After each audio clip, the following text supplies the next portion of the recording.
कान्तं प्रवक्ष्यामि कुण्डलीचेतनादिकम् सहस्रनाम सकलम्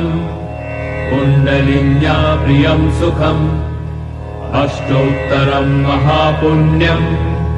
साक्षात् सिद्धिप्रदायकम् तव प्रेम वशेनैव कथयामि शृणुष्व तत् विना यजनयोगेन विना ध्यानेन यत्फलम् तत्फलं लभते सद्यो विद्याया सुकृपा भवेत् या विद्या भुवनेशानि त्रैलोक्य परिपूजिता सा देवी कुण्डली माता त्रैलोक्यं पाति सर्वदा तस्या नाम सहस्राणि अष्टोत्तरशतानि च श्रवणात् पठनात् मन्त्री महाभक्तो भवेदिह एहिकेन भवेन्नाथ